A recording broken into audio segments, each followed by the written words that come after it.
So this is the reservation form that you may have filled out under webinars, learn more to how to get the most out of your well intel. And this is our agenda. We want to talk a little bit about best system options. We want to talk about best installation practices just really quickly. And then we want to go into initial data, what happens after calibrations, and what the dashboard is all about, and how to drive alerts.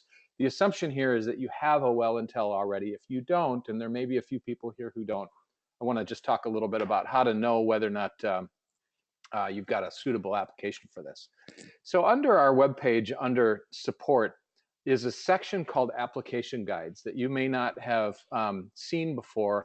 And I simply want to highlight this area. That what this is a series of guides that talk about how a well is best organized or configured to receive well intel and work with well intel. So for example, let's say that you live in an area where well seals are used. Well seals are the types of well caps that not only provide essentially a seal at the top of the well to prevent water incursion, but they also hold up the pipe and plumbing and wires for the submersible well or submersible pump in the well.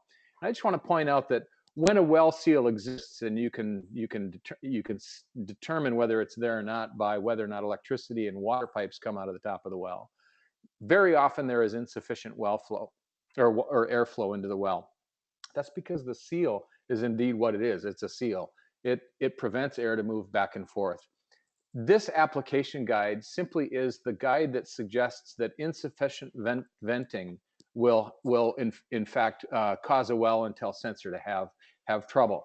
I'm going to move to another application guide as a sample to show you that if we were looking at a new well application for well intel and found in the construction documents that there was in fact what's called milled slot in a fractured rock area, we might run into a situation where caverns have set up on the outside of the well. And that happens when dust or sand and gravel drop into the milled slot into the bottom of the well below the pump. And that creates a signal problem for our system. So in that case, a solution is to add a sounding tube, which is something that a well service company or well intel dealer may be able to provide. I bring these two examples forward because the application guides are actually fairly comprehensive. There are many of them, in fact, multiple pages of them that explain what can be done in certain situations to make a well intel system work best. Now, I would add one more thing. There's kind of a baseline well intel is working. We're getting data from it. It's something that we can trust as useful and plausible. But there are also some hints here to essentially make sure that well intel performs to its maximum capabilities. That is, it has the lowest number of errors in the data, the best radio transmission, the best battery life. That's in this application guides section too, and I simply want to call your attention to it. Now, when we get into deeper conversations about technical challenges or tips and tricks, very often we will provide technical resources and links and technical bulletins to customers. Make sure you read those. Those are important to making this all go.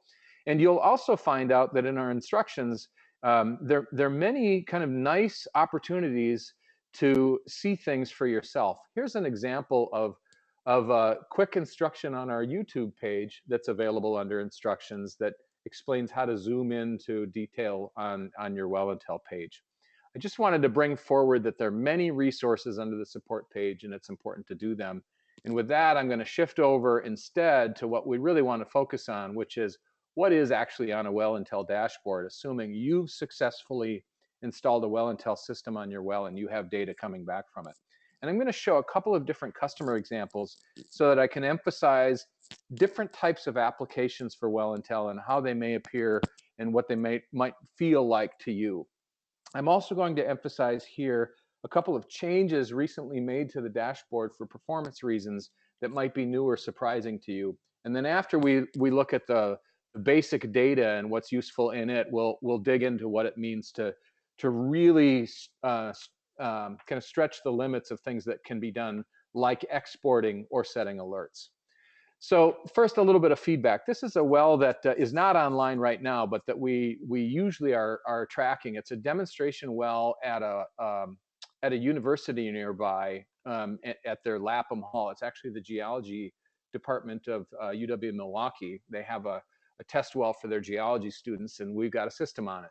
And this is not a pumping well, although it's deemed a pumping well. I should say it is a pumping well, but pumping almost never happens on it. They only ever pump for demonstration tests of drawdown, and they only do that in rare circumstances when they have a class studying that kind of hydrologic phenomenon. So there hasn't been any pumping during this period. This is essentially background data that is all static. And so that's why it appears that there really isn't any pumping information on it. If I want to zoom into these data, I can do that very quickly by dragging a box around an area of information that might be interesting to me. And I just want to show you that when I did that drag, what happened to the vertical axis is that it was narrowed or shortened, and so was the horizontal axis. In this case, now I'm only looking at a period of basically about 2 days. I'm only looking at a distance between 115.4 feet and 116.2 feet. If I reset the zoom, I'll go back to all the data that's available in essentially 5,000 readings that are the most readings taken at this well. I want to repeat that zooming function on this well because a lot of people don't know this is available. I can grab as much of this as I want to and shrink the vertical axis or lengthen or shrink the horizontal axis in very useful ways. And you can see that this well doesn't change much. In fact, each one of these steps is essentially the resolution of the sample of Wellntel's ability to deliver data. A couple more things about these charts. You can export this data. You can print this chart. You can download CSV or XLS data, and everything that's behind the chart will drop into a file on your desktop that you can evaluate with Excel. You can print a picture of it and send it to a friend if you want to. Know that these navigation tools are always available. Now, an important difference that we made recently is we limited the number of data points that could appear in the default chart to 5,000. The reason is we've got customers now that will have as many, upwards of 500,000 data points. Well, 500,000 data points posting to a web page is equivalent to transferring a file that's about 3 gigabytes long or large. It's really slow, essentially. So this limit was put in place essentially to make sure there was appropriate performance in terms of data loading. But what we did is we made it possible to change the preferences locally by selecting the daily average button instead of the latest. And in that case, what we do is we run daily averages for the entire history of the well, and we'll show that in a high-low chart, not unlike a stock ticker. This one's taking a bit to load because I happen to be talking across the same internet connection as this webinar is going. Actually, in fact, I'm not even going to wait for it. I'm going to get us a quicker loading site as an example as we move forward. But before I do that, let me scroll down and show you a couple of other things. If you're not aware of it, telemetry is something everybody wonders about. Is my sensor talking and is my gateway talking?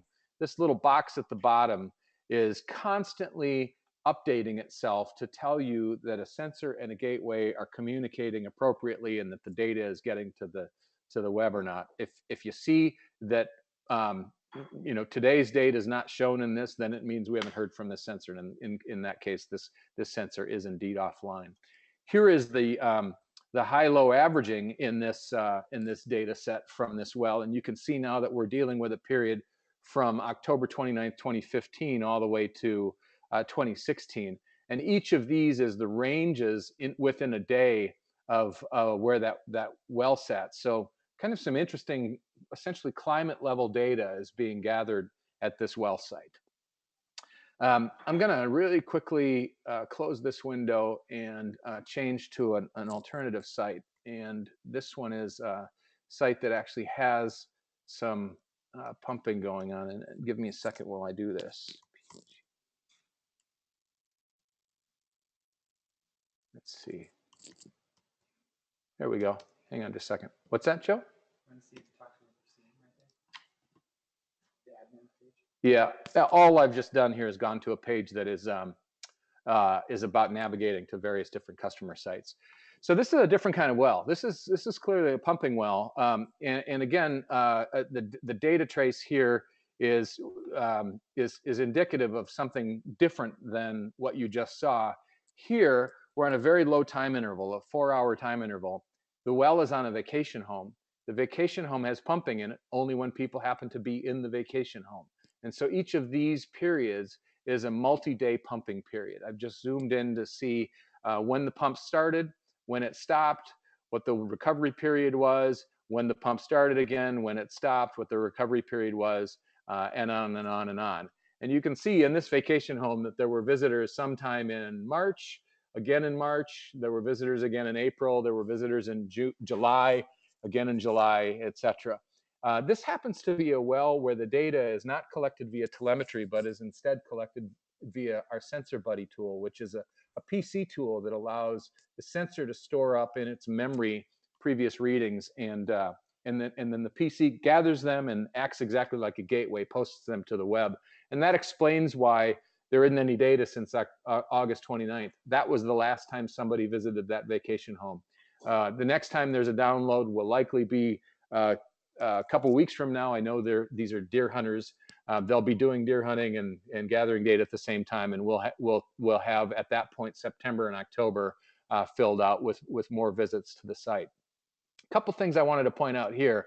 Again, if I want to change my view of these data, one way to do it is to look at daily averages, and here they are through the life of the well. Again, showing a pretty interesting indication of when people visit this site. And I don't know if you've noticed, but this well generally has a little bit of an uptick in the middle of the year. Well, that again is Wisconsin's seasonality, and it's very closely associated with the seasonality that you saw on the last well. More importantly, I want to show that if you have a Wellntel system that happens to be gathering pumping data, well, that data is something a scientist may not want to look at, instead may simply want to filter out. And so the difference between viewing static and viewing all is that static does not include all the information about pumping. And so here's what happens when I refresh that data without pumping. You can clearly see that I'm now looking at really the seasonal changes of the record of this well, and none of the influencing of pumping. I believe, by the way, that these two little errors are related to somebody doing a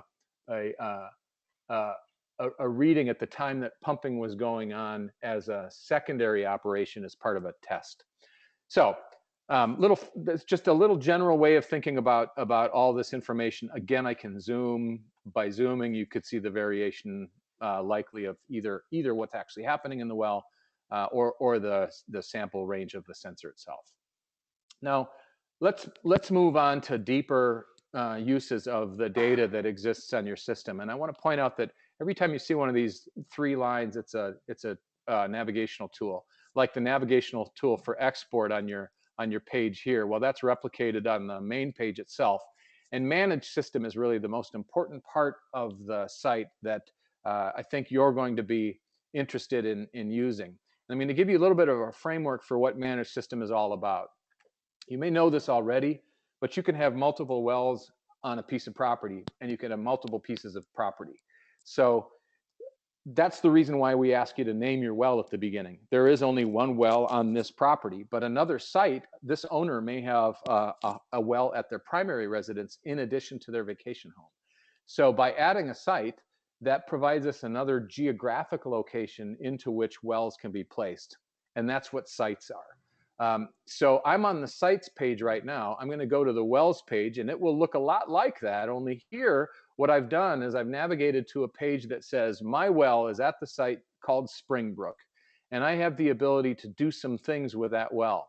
I can, for example, set alerts on it, and those alerts, and I'll give you an example of one of them, might include things like, I want to know when the water level is nearing the pump within 15 feet. And when that happens, I would like to receive a text alert from this system. to my cell phone entered at registration or to my email address. Additionally, if I happen to have a well servicer that helped me install this well and I want them to know that there's a problem with this well, I can email them too, but that assumes that a servicer has been assigned. This is setting an alert. If I hit the OK button, this alert will take, and now this user will automatically see that information. That will come across via text message. Since I don't want that user to get an alert that might be inappropriate, I'm going to go ahead and delete the alert, but you can see that the function is in fact there. You are in control of adding and subtracting these alerts at your discretion. And you can do that for wells, or you can do that for tanks if you have a tank system, which would be measuring a reservoir nearby. That's the first change. The second change you can make is an interesting one. You can set a lesser or a longer time interval on the static well, or the timed readings that happen on your well. So if you wanted more information than every 4 hours, you can go ahead and click 1 hour. It will deliver a message to your sensor that says reprogram yourself to take a reading every one hour instead of every 4. It will take a couple of messages for these data to transfer. So if you're currently operating on a 4-hour cycle, it might take about 8 hours for that sensor to pick up the 1 hour interval and move forward. I'm not going to change this time interval. The default here is 4. Replacing is about replacing a sensor. If we had a warranty call and we sent you a new sensor with a new serial number, you'd use the replace tool to do it. Maybe the most important thing I want to point out is that there are new tools available to download and inspect raw data coming from your sensor. Level is the groundwater level, and it's all of the groundwater level readings ever taken by that sensor packaged in a CSV file against time series. Voltage is essentially the battery supply or the AC supply of voltage to that sensor. Temperature is exactly what it is. The sensor needs to take temperature every time it takes a reading. So here you can download all of the temperature data from that system, and you might actually see some interesting patterns in it against seasonality. And then finally, radio is the signal strength of the radio that's on the sensor communicating with the gateway. So you can check and see, did radio strength decrease as that tree group grew up in front of the well between us and the house? If you click on either one of these things, what will happen is the system will bundle up a little Excel file. It will appear in your downloads folder, and you can open it up in Excel and do anything you want with it. Let's see, what else did I want to add here? I want to talk a little bit about users, and then I want to open this up for questions, because here is a function or a feature that you may not have been aware of. So in the case of this person, their profile or the information associated with the account they created at registration is under profile. Their login, that is their email address and password changes, is managed under login. Users is an interesting tool where this person, and I'm showing you their email, so I appreciate you ignoring that. This person is in a position to go ahead and add a new user. Adding a new user means inviting a wife or a friend or a partner or somebody else who you want to have access to your data to your Wellntel account. So here we would add John Smith, and John Smith would be assigned would be issued at the time of this registration an email to their email address with the password that was created by you. You're going to go ahead and set their time zone so that the clock is all in their time zone. And when you hit save, John Smith gets an email that invites them to your account.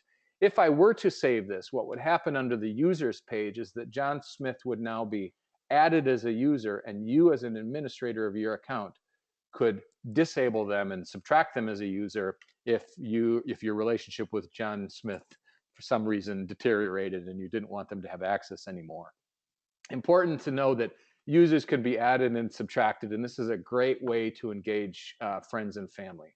One last thing about users and profiles. You'll notice I mentioned under the profile page that this is where all of the information about a person is saved or stored and can be changed after registration. So if you decide that you'd rather see temperature in Celsius, you can do it here. If you'd rather have your primary email or communication from the system come text message versus email, you can do that here. If you'd like to enroll or withdraw from the citizen science program, which allows you to see regional data on your dashboard, you can do that. If you're tired of getting reminders from us about water temperature, you can eliminate that, but you'll do that at the risk of having your data not be as accurate as it ultimately could be. So just wanted you to see that that was all available. You can save that anytime you want and move forward. So with that, I think I'm going to stop and ask Joe if he's caught any questions. We'll take the last kind of 5 minutes to answer them.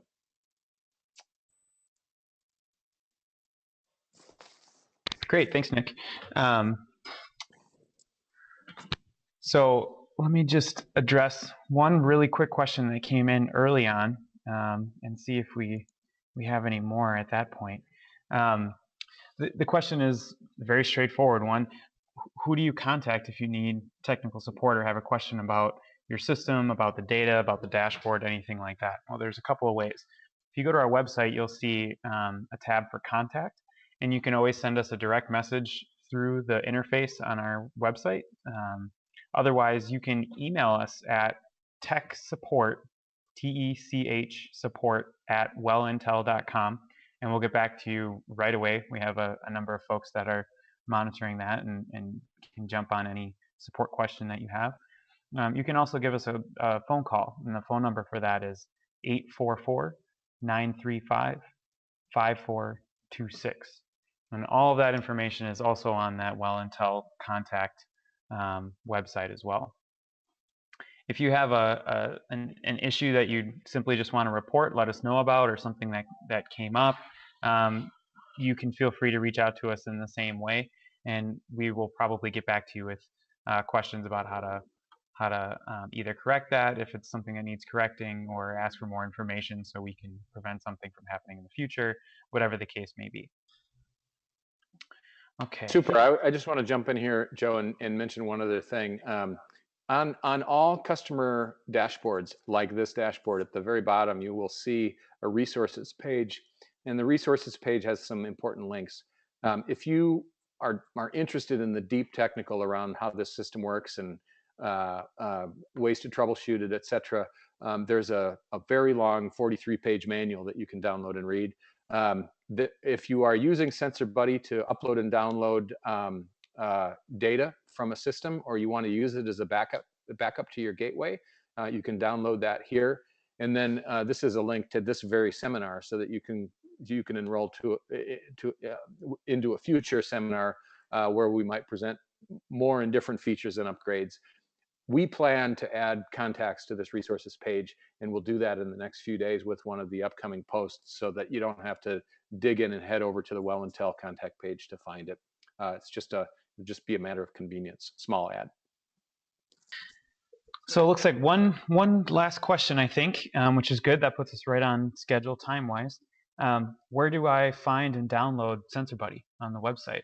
And that's actually a really good question, because often SensorBuddy it can be used for folks that even have a gateway and have a direct connection to the cloud. If for some reason you're collecting data very, very frequently, or there's a lot of pumping going on, sometimes there can be a little bit of a queue of data, a backlog of data that's being transmitted, and if that information is needed right away, you can download SensorBuddy and collect it manually and upload it to the server directly, and kind of bypass the gateway if that is absolutely needed. That queue of data will always upload to the system over time, but it's good to have access to that SensorBuddy resource. So while I was mentioning that, Nick kind of showed you where it is on the website, and there's a instruction booklet and a few simple steps on how to download that information. I'll let him speak to that just real quick. Yeah, so one thing I wanted to point out.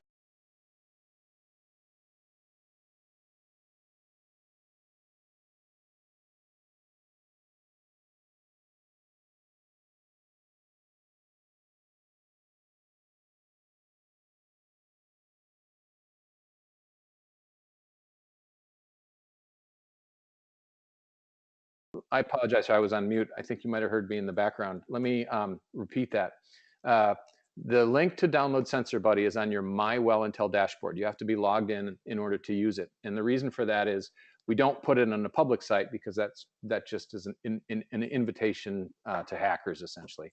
So this private link is available to you when you log in, and when you follow that link, you'll come to a web page called Download SensorBuddy, where you can do a couple of things.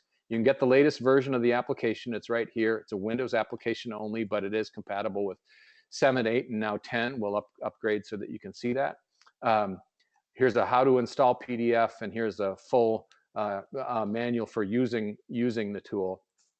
So you're welcome to do that as you see fit. All SensorBuddy requires is a PC, a laptop that you can carry to the location of your sensor, or you can pick up your sensor and carry it to your PC, and you plug it into using an exactly the same USB to mini USB cable that came with your gateway as a power cord. Or if you bought a Wellntel Science kit that was SensorBuddy only, we included one of those cables in it. So you should have that somewhere in a drawer in your home. And if you don't, give us a call and we'll make that right. We're 2 minutes over. I'm going to call for a close of this meeting. Welcome you to join a future. Each one of these is different. That's why there's not a lot of slides, but a lot of demonstration of the online tools. We'd love to get your feedback. If you have any, use that contact form, and we'll hopefully catch you in a future seminar. Thanks a bunch, everybody.